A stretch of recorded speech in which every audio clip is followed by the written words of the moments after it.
Hello everyone, कैसे हो आप सब। My name is Sandeep Gehlot और मैं आप सभी का स्वागत करता हूं ड्रीम ऑफ फिजिक्स में। तो बच्चों, आज हम पढ़ेंगे dot product and cross product के बारे में, क्योंकि फिजिक्स में ये दोनों काफी इंपॉर्टेंट है आगे जनरली क्वेश्चन सॉल्विंग के लिए। और जनरली बहुत सारे चैप्टर्स में हमें dot product and cross product का सामना करना पड़ता है, जैसे टॉर्क को सॉल्व करने में, फ्लक्स निकालने में, मैग्नेटिक फील्ड निकालने में। कहीं ना कहीं मैग्नेटिज्म में तो पूरे मैग्नेटिज्म में हमारा क्रॉस प्रोडक्ट आता है। लगभग क्रॉस प्रोडक्ट क्लास 12th में और क्लास 11th में क्रॉस एंड डॉट प्रोडक्ट का काफी चैप्टर्स में यूज होता है। इसलिए dot product and cross product को पढ़ना काफी इंपॉर्टेंट है। आज हमारी बात सिर्फ और सिर्फ dot product and cross product पर होने वाली है। सबसे पहले हम स्टार्ट करते हैं डॉट प्रोडक्ट क्या होता है। Dot product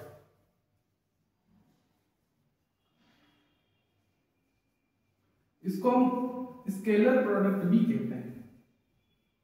scalar product, dot product को हम स्केलर प्रोडक्ट भी कहते हैं। होता है क्या, मान लेता हूं एक वेक्टर मेरे पास ए है एंड दूसरा वेक्टर मेरे पास बी है, ये मैंने मान लिया। डॉट प्रोडक्ट को रिप्रेजेंट करने का जो तरीका होता है, रिप्रेजेंट, वो होता है ए डॉट बी से। डॉट प्रोडक्ट को रिप्रेजेंट करने का तरीका ए डॉट बी। अब डॉट प्रोडक्ट की जो फिजिकल सिग्निफिकेंस है, डॉट प्रोडक्ट हमें बताता क्या है, डॉट प्रोडक्ट हमें बताता क्या है, फिजिकल सिग्निफिकेंस।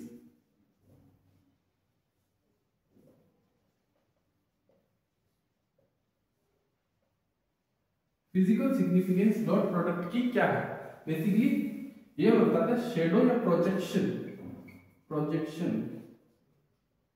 प्रोजेक्शन या फिर बोल दो आप शैडो। जिससे मेरे पास एक वेक्टर है ए इस तरीके का और ये वेक्टर मेरे पास बी है इस तरीके का, और इन दोनों वेक्टर्स के बीच में एंगल है मेरे पास थीटा। अब dot product A dot B में निकालूंगा। वैसे मैं क्या करूंगा, मैं जनरली ए, ये जो वेक्टर बी है, इस वेक्टर बी के ऊपर की तरफ से मैं एक लाइट को ड्रॉ करूंगा। मतलब एक लाइट को इधर से फेंकूंगा, एक लाइट को मैं इधर से फेंकूंगा। ये जो वेक्टर बी है, इस वेक्टर बी की जो शैडो है, इस लाइट के फेंकने से इस वेक्टर बी की जो शैडो है वो इस वेक्टर ए पे आएगी। वेक्टर बी की जो शैडो या फिर वेक्टर बी का जो प्रोजेक्शन है, वो कहीं ना कहीं इतना जो प्रोजेक्शन है इस वेक्टर बी का, वो कहीं ना कहीं इस वेक्टर ए पे लाई करेगा। वो कहीं ना कहीं इस वेक्टर ए पे लाई करेगा। यानी ये वेक्टर बी का जो शैडो है, वेक्टर ए की ये वेक्टर है और बी वेक्टर का जो शैडो है वो कहीं ना कहीं इस वेक्टर ए पे लाई करेगा।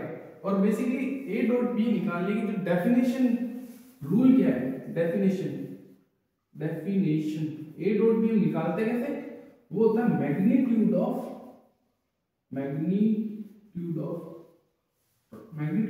Product of the magnitude, product of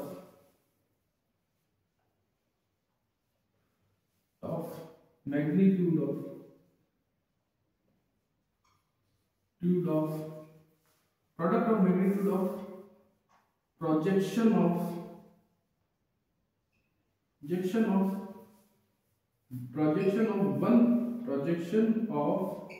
one vector to another vector। ये बेसिकली डेफिनेशन तो आपसे स्कूल में या बोर्ड में या जेईई मेंस में कहीं भी नहीं पूछेगा। इस डेफिनेशन का मतलब क्या है, product of the magnitude of projection of one vector to another vector. मतलब इस वेक्टर के प्रोजेक्शन का मैग्नीट्यूड इनटू इस वेक्टर ए के मैग्नीट्यूड, दोनों का जो प्रोडक्ट होता है वही हमारा ए डॉट बी होता है। ए डॉट बी होता क्या है, ए डॉट बी होता है इस वेक्टर बी का प्रोजेक्शन का मैग्नीट्यूड। इस वेक्टर बी के प्रोजेक्शन का मैग्नीट्यूड क्या होगा, mod of B cos theta, ये होगा। और इस वेक्टर ए का मैग्नीट्यूड यानी mod of B cos theta, इन दोनों का प्रोडक्ट का मैग्नीट्यूड ये हमारा होता है A dot B. Mod of B cos theta into mod A, तो ये आ गया mod of A mod of B cos theta. इसका ये जो रिजल्ट आता है वो एक स्केलर आता है, इसका जो रिजल्ट आता है वो एक स्केलर आता है। सॉल्व करने के बाद हमारा जो आंसर आएगा वो सिर्फ और सिर्फ मैग्नीट्यूड आएगा, ना कि डायरेक्शन के साथ आएगा। और यहाँ पे जो थीटा है, ये जो थीटा है this is the angle between A and B. Theta should be A और बी के बीच का एंगल, दिस थीटा, ये वाला, जिससे मैं मान लेता हूं ये वेक्टर ए है, इस तरीके का वेक्टर बी है मेरा। तो इस बार जो एंगल आएगा ना वो कहीं ना कहीं, तो ये तीर है, ये कहीं ना कहीं आगे जाएगा। इस बार ये एंगल नहीं आएगा, नहीं ये वाला एंगल नहीं आएगा, एंगल आएगा ये आएगा ए वेक्टर और बी वेक्टर के बीच का एंगल। ए वेक्टर इस तरीके से और बी वेक्टर इस तरीके से, एक का हेड दूसरे के टेल के बीच का जो एंगल आएगा वो होएगा। ये वेक्टर कहीं ना कहीं इस डायरेक्शन में जा रहा है और बी वेक्टर इस डायरेक्शन में, तो एंगल ये होगा, ना कि ये एंगल होगा। ये एंगल नहीं होगा, एंगल ये होगा। जैसे हम करते हैं ना कभी भी, ये वेक्टर ए है और मेरा ये वेक्टर बी है, तो इन दोनों के बीच का एंगल क्या होगा, ये वेक्टर को थोड़ा सा एक्सटेंड करोगे ना तो कहीं ना कहीं ऐसे घूम रहा है, तो इस बार एंगल ये है, ना कि ये एंगल। ये एंगल नहीं, एंगल है ये। इसी तरीके से इसका जो थीटा एंगल है वो ये होगा, mod of A mod of B cos theta. A dot B का जो प्रोडक्ट होता है वो mod of A mod of B cos theta होता है। अब दूसरी बात, हमें ए डॉट बी जब magnitude of A magnitude of B और अगर उनके बीच का एंगल दे रखा होगा तब हम ए डॉट बी निकाल सकते हैं। अगर दो वेक्टर्स में दे रखे हैं,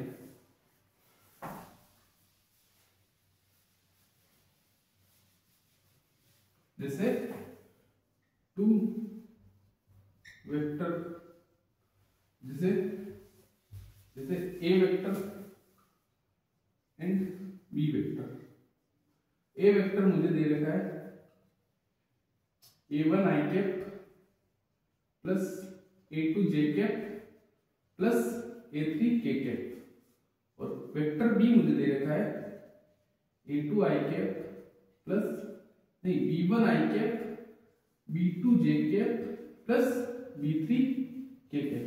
अगर ये दो वेक्टर्स अगर मुझे वेक्टर फॉर्म में दे रखे, ए वेक्टर और बी वेक्टर्स, अगर मुझे i cap j cap k cap की फॉर्म में अगर मुझे ये वेक्टर्स दे रखे, तब मैं इनका डॉट प्रोडक्ट कैसे निकालूंगा, तब मैं ए डॉट बी कैसे निकालूंगा। तो वो बहुत ही सिंपल है, कुछ नहीं, a1 b1 plus a2 b2 plus a3 b3, ये आता है इसका रिजल्ट। ए डॉट बी यानी आई कैप को आई के साथ आई का मल्टीप्लाई करना, जे को जे के साथ, के को के के साथ, इनके मैग्नीट्यूड को।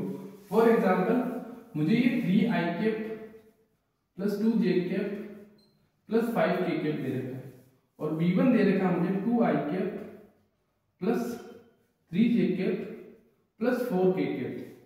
अगर मुझे इन दोनों का डॉट प्रोडक्ट निकालना तो मैं 3 इंटू 2 प्लस 2 इंटू 3 इन दोनों के मैग्नीट्यूड लूंगा। अगर ये साइन के साथ दे रखे होंगे, अगर मान लो यहाँ पे +2 ना होके -2 होता तो मैं क्या करता, -2 इंटू 3 करता, तो यहाँ पे माइनस आ जाता।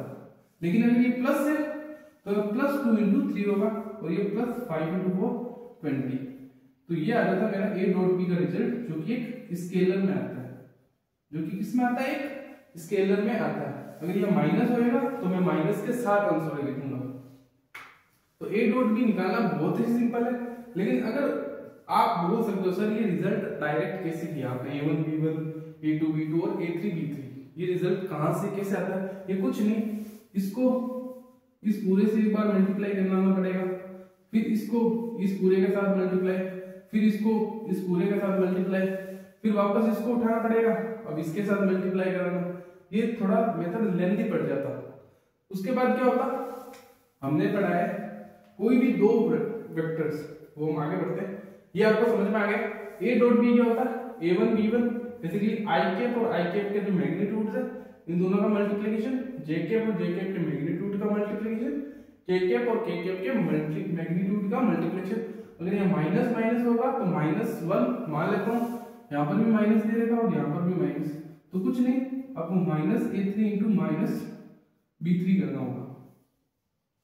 साइन के साथ आपको वैल्यूज पुट करनी है, उससे आपका a डॉट b निकल जाएगा। अब कुछ इंपॉर्टेंट चीजें और है, जैसे फॉर एग्जांपल आपका दे रखा है i डॉट i का मतलब i कैप x एक्सिस के अलोंग होता है, j कैप y एक्सिस के अलोंग और k कैप x एक्सिस के अलोंग, ये i कैप, ये j कैप, ये z एक्सिस, ये x एक्सिस एंड ये y एक्सिस। तो i डॉट i क्या होएगा, यानी एक वेक्टर i कैप में और अनदर वेक्टर भी i कैप में, यानी इन दोनों वेक्टर्स का बीच का जो एंगल है वो तो 0 डिग्री होएगा। और ये दोनों वेक्टर्स कैसे हैं, यूनिट वेक्टर है, ये दोनों वेक्टर्स कैसे हैं, यूनिट वेक्टर है। यूनिट वेक्टर्स का जो मैग्नीट्यूड होता है, आपने पढ़ा होगा 11वीं क्लास में, यूनिट वेक्टर्स का जो मैग्नीट्यूड होता है वो 1 होता है, यानी इसका भी 1 इंटू 1, दोनों के बीच का एंगल 0, cos 0 होता है 1, तो ये आ जाएगा 1, यानी i डॉट i 1 होएगा, j डॉट j भी मेरा 1 होगा, उसी तरीके से k डॉट k भी मेरा 1 होएगा, क्योंकि इन तीनों के बीच में थीटा की वैल्यू कितनी है, 0 डिग्री। इन तीनों केस में थीटा की वैल्यू कितनी है, 0 डिग्री।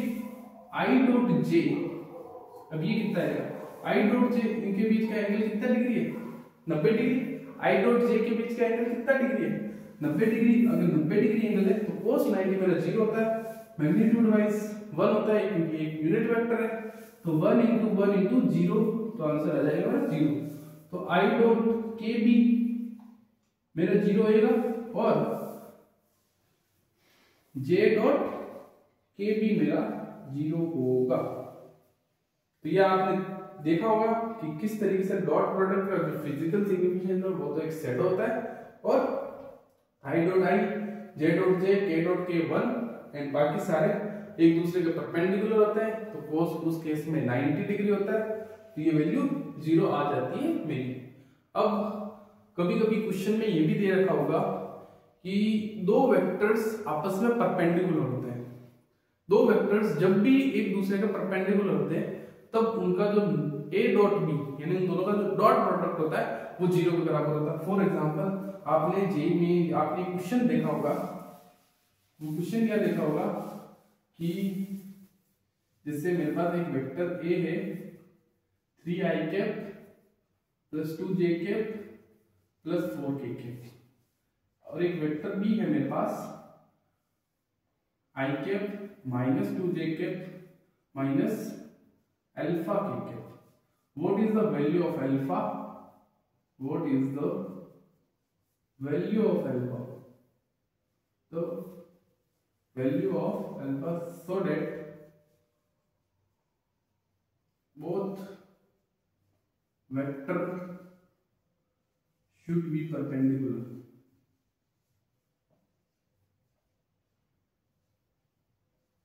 Perpendicular. अब इस क्वेश्चन को सॉल्व कैसे करेंगे, दोनों वेक्टर्स एक दूसरे के क्या होने चाहिए, परपेंडिकुलर। दो वेक्टर्स एक दूसरे के परपेंडिकुलर कब होते हैं, जैसे ये वेक्टर a और ये वेक्टर b है, इन दोनों का जो डॉट प्रोडक्ट होगा वो 0 के बराबर आएगा। सर इन दोनों का डॉट प्रोडक्ट 0 के बराबर क्यों आ रहा है, क्यों आ रहा है, क्योंकि ये दोनों एक दूसरे के क्या है, परपेंडिकुलर है। cos 90 होते हैं a डॉट b की वैल्यू क्या आ जाती है, 0। और दूसरा अगर मुझे फिजिकल सिग्निफिकेंस से अगर देखना पड़ेगा, जब भी मैं b के ऊपर से लाइट ड्रॉन करूंगा तो क्या होगा, b की जो शैडो है वो a पे आएगी, लेकिन इस केस में तो क्या हो रहा है, b की सारी लाइट इधर से पास हो जा रही है, यानी a के ऊपर कोई भी शैडो बन ही नहीं है। शैडो तो इस केस में बन रही थी इतनी, लेकिन इस केस में तो कोई शैडो बन ही नहीं थी, सारी लाइट इधर से पास होकर चली जा रही थी, कोई भी b की शैडो a पर बन ही नहीं थी, इसलिए इन दोनों का डॉट प्रोडक्ट है वो 0 आता है। और दूसरा इन दोनों बीच के एंगल 90 डिग्री है, उस हिसाब से भी ये दोनों 0 डिग्री आते हैं। जब भी कभी आपसे वेक्टर फॉर्म में a और b दे रखा है और आपसे पूछ ले अल्फा की वैल्यू बताओ, और क्वेश्चन में ये कह रखा है दो वेक्टर्स शुड बी परपेंडिकुलर, दो वेक्टर एक दूसरे के परपेंडिकुलर है, तो इन दोनों का जो डॉट प्रोडक्ट है वो आपको 0 के बराबर करना पड़ेगा। यानी 3 माइनस 4 अल्फा इज इक्वल टू 0, यानी -4 अल्फा इज इक्वल टू कितना आ गया मेरा, ये तो -1 तो वहां जाएगा +1, तो अल्फा आ गया मेरा -1/4। तो ये आपकी अल्फा की वैल्यू आ जाएगी। इस तरीके से आप दो वेक्टर्स का डॉट प्रोडक्ट आप इस तरीके से निकाल सकते हैं। ये तो थी आपकी एप्लीकेशन नंबर 1, ये तो थी आपकी एप्लीकेशन नंबर 1। अब एप्लीकेशन नंबर 2 क्या थी? एप्लीकेशन नंबर 2 थी, एप्लीकेशन नंबर 2 थी कि कोई भी दो वेक्टर, फॉर एग्जांपल जैसे एप्लीकेशन नंबर 2 आप लिख लीजिए, जब भी कभी दो वेक्टर्स हमें दे रखे हैं और कभी भी दो वेक्टर्स के बीच का एंगल पूछ लें तो हमेशा हम डॉट प्रोडक्ट से ही निकालें। कोई भी दो वेक्टर्स, चाहे वो वेक्टर्स फॉर्म में हो चाहे वो मैग्नीट्यूड फॉर्म में हो, अगर हमसे उन दो वेक्टर्स के बीच का एंगल पूछेगा तो हमेशा क्रॉस प्रोडक्ट का यूज करेंगे। To find angle between two vectors, कैसे? जैसे एक वेक्टर दे रखा है a i cap plus 2j cap plus k cap and एक वेक्टर b दे रखा है मेरे पास -j कैप। ठीक है, एक वेक्टर दे रखा है ये और एक वेक्टर दे रखा है b जो मेरे पास -j कैप। अब क्वेश्चन में क्या पूछा है? Angle between, find angle between two vectors. इन दो वेक्टर्स के बीच में हमें एंगल फाइंड करना है, तो वो एंगल मैं कैसे फाइंड करूंगा? हमें पता है a dot b is equal to होता है a dot b is equal to the mod of a mod of b cos theta. ये होता है a डॉट b होता है mod of a mod of b cos theta. i a dot b की value क्या होती है? यहां से निकाल लूंगा, i 1 i कैप है, इधर 0 i कैप है प्लस 0 j कैप है, यानी i को i के साथ मल्टीप्लाई करूंगा तो 0 आएगा, माइनस j यानी -1 into +2 -2 plus 0 k cap plus 1 k cap, यानी ये भी 0। एंड मैग्नीट्यूड ऑफ a कितना होगा? अंडर रूट में a square plus b square plus c square, यानी 2 का स्क्वायर 4 प्लस 5 प्लस 6 और b का मैग्नीट्यूड 1 का स्क्वायर 1 cos थीटा। तो ये आ जाता है -2√6 cos थीटा, यानी जो थीटा की वैल्यू इधर से जो आ रही है वो cos इनवर्स -2√6, ये आंसर आएगा मेरा। अगर मुझे कभी भी दो वेक्टर्स के बीच का एंगल निकालना तो मैं इस तरीके से निकालूंगा, कोई भी दो वेक्टर्स के बीच का एंगल। डॉट प्रोडक्ट हम इस तरीके से निकालेंगे, मैग्नीट्यूड ऑफ a हम अंडर रूट में a square plus b square plus c square, इसमें भी अंडर रूट में a square plus b square plus c square, यहां से थीटा की वैल्यू निकल जाएगी आसानी से। ये दो थे हमारे एप्लीकेशंस डॉट प्रोडक्ट को लेके। अब जैसे अब एक और एप्लीकेशन है वो भी मैं आपको बता ही देता हूँ डॉट प्रोडक्ट के अंदर। वो अगली एप्लीकेशन क्या है? अगली एप्लीकेशन है कि जैसे बेसिकली वेक्टर प्रोजेक्शन,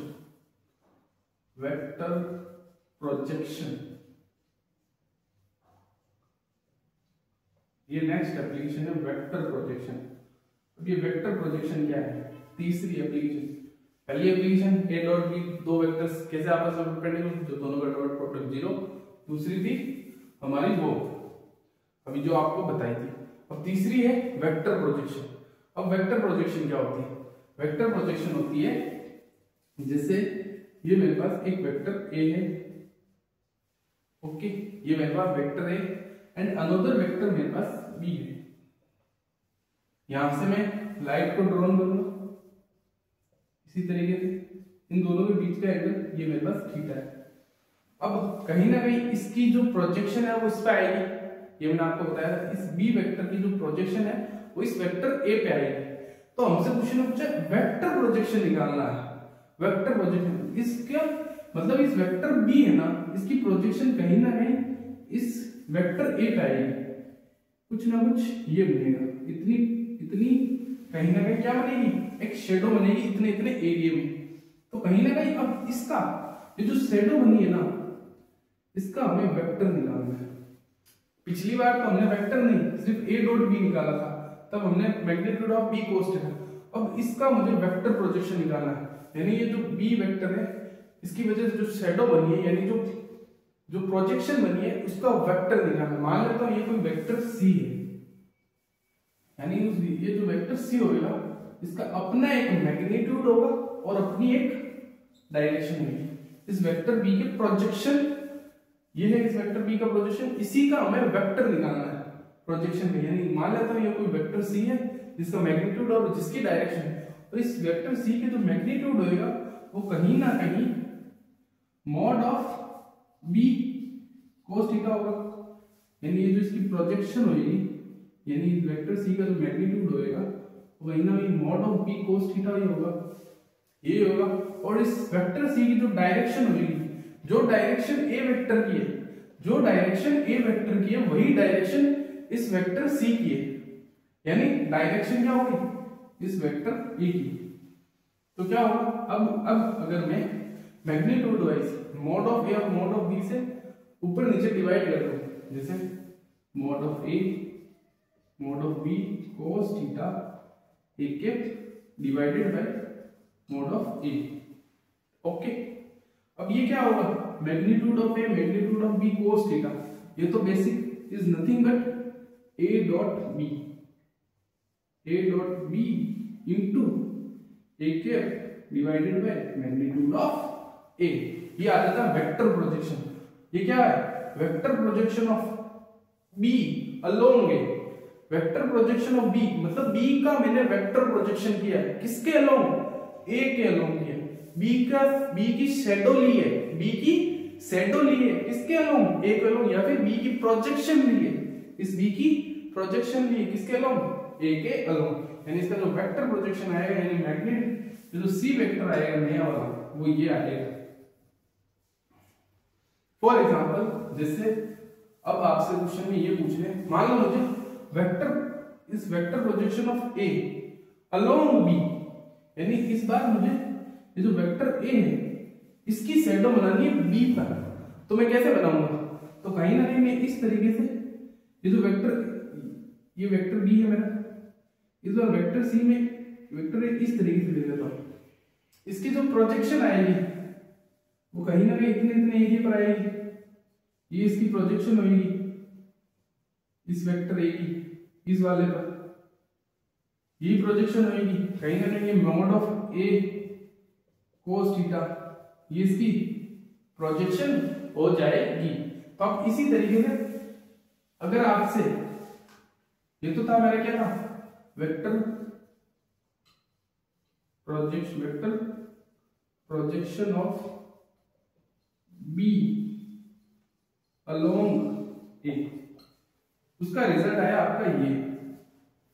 अगर आपसे क्वेश्चन में ये पूछ ले, vector projection of A along B, इस बार मुझे बी के अलोंग चाहिए वेक्टर प्रोजेक्शन ऑफ ए। इस बार ए का वेक्टर प्रोजेक्शन क्या है, यानी ए की शैडो बी पे बनाइए, ए की शैडो बी पे बनाइए, यानी इस बार मुझे vector projection of A along B, इस बी के अलोंग चाहिए। तो इसका जो फॉर्मूला बनेगा वो क्या बनेगा, ए डॉट बी तो होगा ही होगा। अब जिसके भी अलोंग मुझे निकालना है, इस केस में मैंने ए के अलोंग लिखा, तो उस ए के ए वेक्टर कर दूं, यानी अगर मुझे ए के अलोंग निकालना है तो उस ए की डायरेक्शन को उसी के मैग्नीट्यूड से डिवाइड कर दो। अगर मुझे बी के अलोंग निकालना है तो बी की डायरेक्शन को उसी के मैग्नीट्यूड से मैं डिवाइड कर दूंगा, बी की डायरेक्शन को उसी के मैग्नीट्यूड यानी मैग्नीट्यूड ऑफ बी, ये आ जाएगा। फॉर एग्जांपल से समझोगे आप इस क्वेश्चन को। फॉर एग्जांपल, जैसे मेरे पास एक वेक्टर है, जैसे एक वेक्टर आर है तो क्या है 2i cap plus 4j cap plus 3j cap. एक वेक्टर कैपिटल आर है मेरे पास जो है -i cap plus 3j cap and minus के के। ये मेरे पास एक वेक्टर स्मॉल आर है, एक वेक्टर कैपिटल आर है। मुझे क्या निकालना है? Vector projection of vector projection of R along capital R. इस कैपिटल आर के अलोंग मुझे स्मॉल आर का वेक्टर प्रोजेक्शन करना। किसके अलोंग? कैपिटल आर के अलोंग। यानी फॉर्मूला जो बनेगा वो क्या बनेगा, यानी कोई नया वेक्टर जो भी बनेगा उसका जो फॉर्मूला बनेगा वो आर डॉट आर बनेगा। यही बनेगा R dot R A dot B. किसके अलोंग? इस कैपिटल आर के अलोंग। यानी इस कैपिटल आर के अलोंग अगर मुझे निकालना है तो उसी की डायरेक्शन को उसी के मैग्नीट्यूड से डिवाइड कर देंगे। आर डॉट आर तो आप निकाल ही सकते हो। कैसे? -2 +12 and -3। And direction of the R vector क्या होगा? इस वेक्टर को सी के मैग्नीट्यूड से डिवाइड दे दो। -i + 3j - k divided by magnitude of R. यानी इस वेक्टर को अगर आर कैप निकालना है तो उस आर वेक्टर को सी के मैग्नीट्यूड से डिवाइड कर दो। यानी यहाँ कहीं स्क्वायर आ जाएगा इसका। तो ये क्या आ जाएगा? 1 का स्क्वायर + 3 का स्क्वायर 9 + 1। अब इसी का स्क्वायर। तो ये मेरा आ जाएगा वेक्टर सी। आपको आई होप ये क्वेश्चन समझ में आ गया होगा कैसे किसी भी वेक्टर का वेक्टर प्रोजेक्शन किस तरीके से निकालते हैं। वेक्टर प्रोजेक्शन इस तरीके से हम निकालते हैं। किसी के भी अलोंग कुछ है तो उस वेक्टर को उसी के मैग्नीट्यूड से डिवाइड कर देना, यानी उसकी डायरेक्शन को उसी के मैग्नीट्यूड से डिवाइड कर देना। तो ये था हमारा वेक्टर प्रोजेक्शन। इसके ऊपर आपने काफी अच्छे क्वेश्चंस भी किए। अब हम आगे बढ़ते हैं क्रॉस प्रोडक्ट में। क्रॉस प्रोडक्ट जिसको हम वेक्टर प्रोडक्ट कहते थे। अभी तक हमने पढ़ा था डॉट प्रोडक्ट जिसको हम स्केलर प्रोडक्ट कहते हैं। इस केस में हमेशा वैल्यू आती है मैग्नीट्यूड वाइज, कभी भी डायरेक्शन नहीं आती। अब जो पढ़ेंगे उसके अंदर हमेशा क्या आएगा? डायरेक्शन आएगा वैल्यू के साथ। अब हम आगे स्टार्ट करते हैं cross product.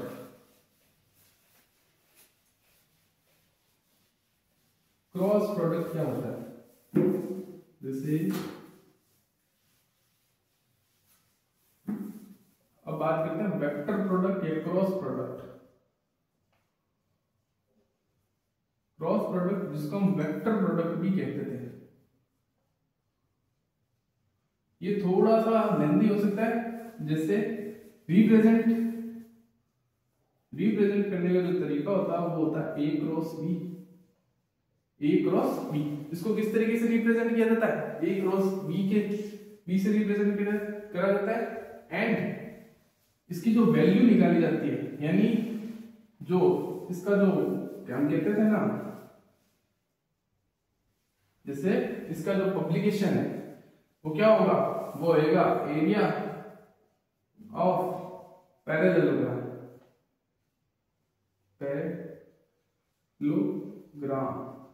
Area of parallelogram कहीं ना कहीं वेक्टर प्रोडक्ट, यानी जिसको हम क्रॉस प्रोडक्ट कहते हैं, उसको रिप्रेजेंट करते हैं ए क्रॉस बी से। और उसका जो फिजिकल सिग्निफिकेंस होगा वेक्टर प्रोडक्ट का वो होगा एरिया ऑफ पैरेललोग्राम। स्पेलिंग थोड़ी गलत है, पैरेललोग्राम इस तरीके से। इसका जो physical representation area of parallelogram होगा। फॉर एग्जांपल जैसे ये वेक्टर ए है और ये वेक्टर मेरे पास बी है। कहीं ना कहीं इसका जो एरिया होगा वो ये होगा, यानी कहीं ना कहीं ये वेक्टर इधर आएगा ए क्रॉस बी। ये कहीं ना कहीं ऊपर की डायरेक्शन में आता है A cross B, area of the parallelogram. And जो वैल्यू आती है ए क्रॉस बी की वो आती है mod of b sin theta and के। ये आती है a क्रॉस b की value of the a cross b कैसे निकालते हैं? mod of a mod of b sin theta and के। एन के क्या है? यूनिट वेक्टर है जो कि क्या है? परपेंडिकुलर है both vector. Unit vector perpendicular to both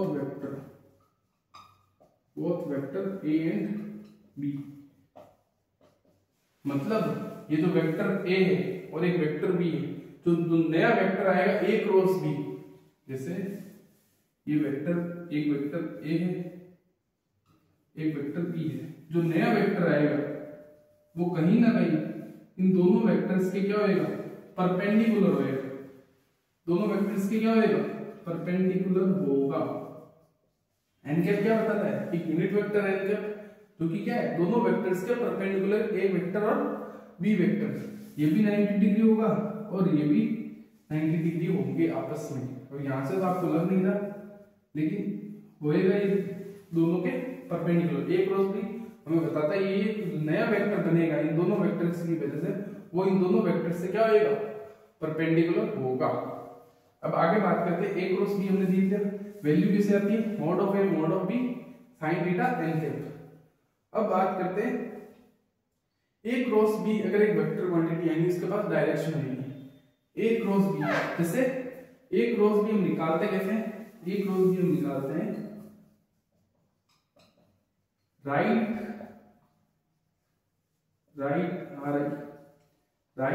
hand thumb rule, right hand thumb rule से हम ए क्रॉस बी निकालते हैं। कैसे, जैसे मेरे पास ये राइट हैंड है, इस राइट हैंड को मैं एक तरफ से पकड़ूंगा, ये राइट हैंड है, इसको मैंने मान लेता हूं ए वेक्टर मेरा आई कैप में, ए वेक्टर मेरा आई कैप में एंड बी वेक्टर मेरा जे कैप में। मान लेता हूं ए वेक्टर मेरा आई कैप में, बी वेक्टर मेरा जे कैप में।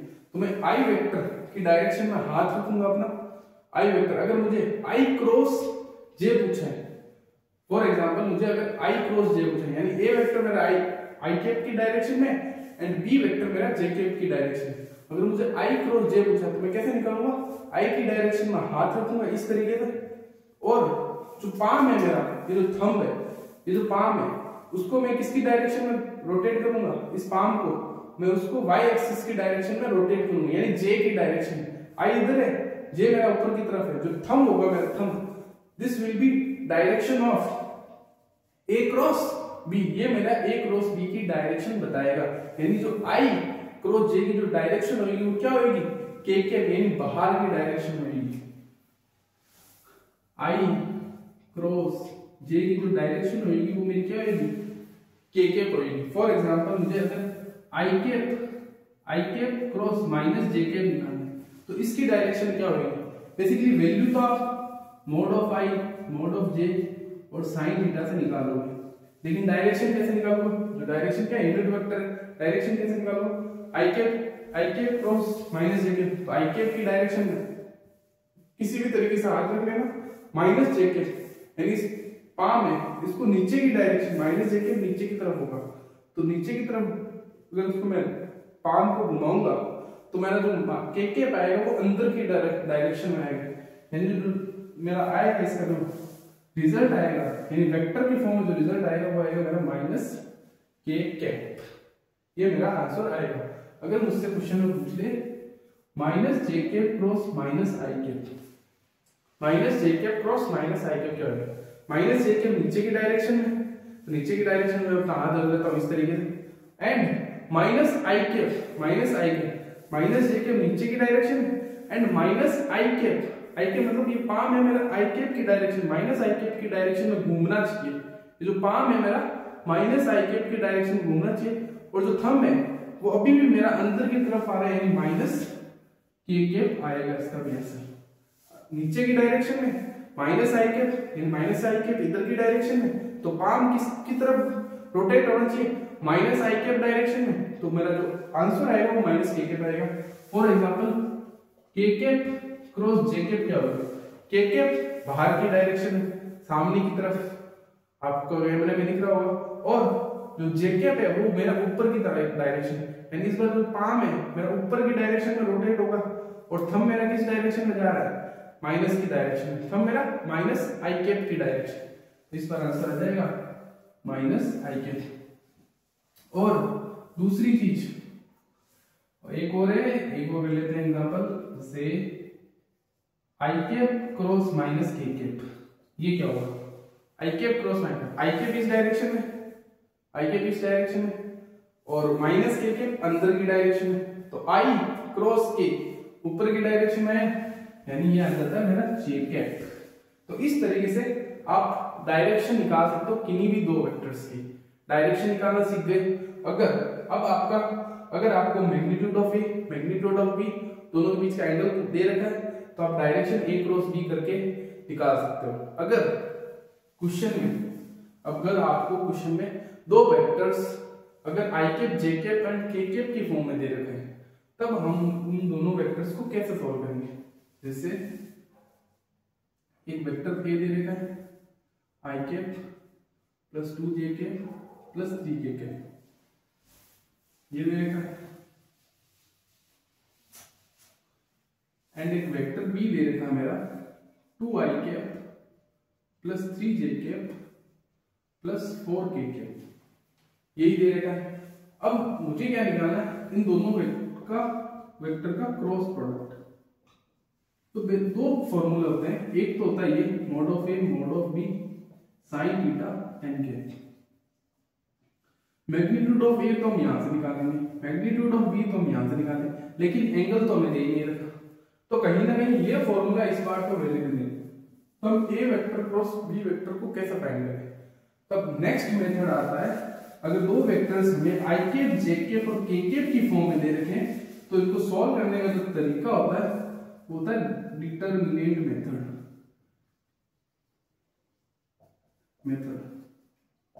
डिटरमिनेंट मेथड हमें क्या बताता है, डिटरमिनेंट मेथड यानी ए क्रॉस बी अगर मुझे निकालना है किन्हीं दो वेक्टर्स का, तो वो मेरा निकलेगा I cap cross minus J cap and K cap. I cap minus J cap K cap, अंदर रख देना a1 a2 a3 b1 b2 b3। पहला वाला वेक्टर मेरा a1 है, दूसरा a2, तीसरा a3। बी वेक्टर का ये b1 b2 एंड ये b3।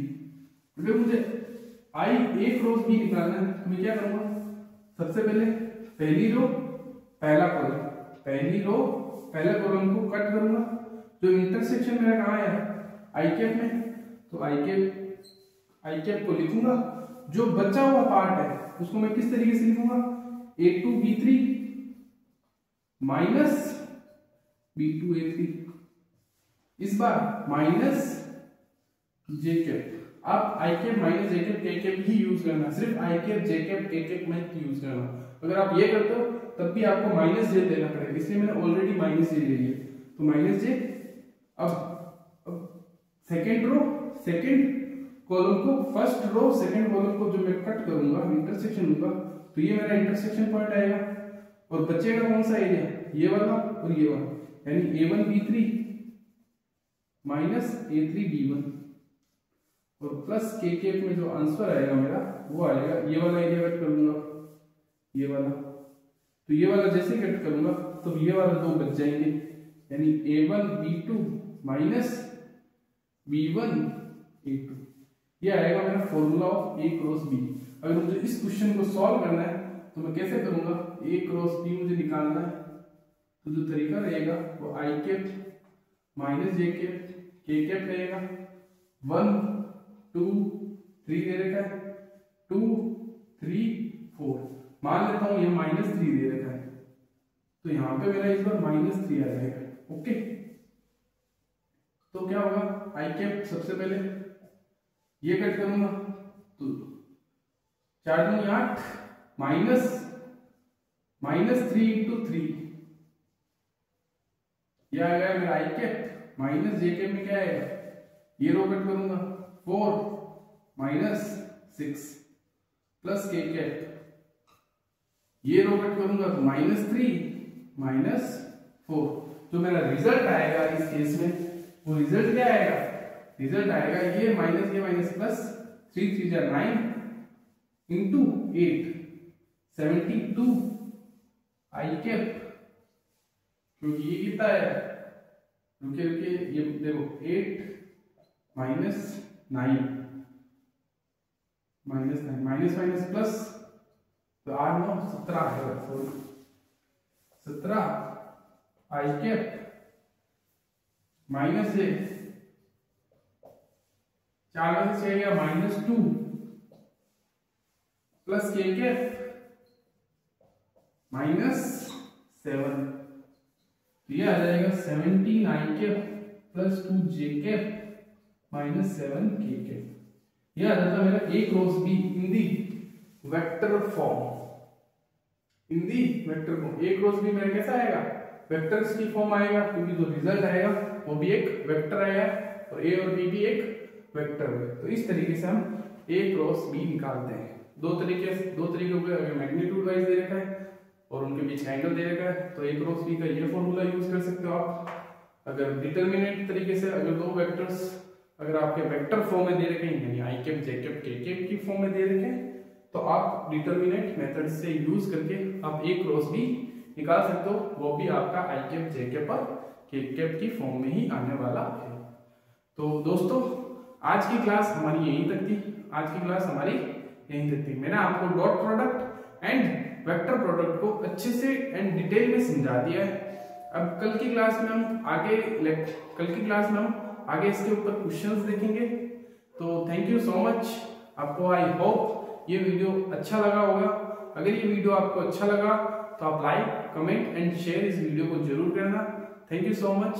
जय श्री कृष्णा, राधे राधे।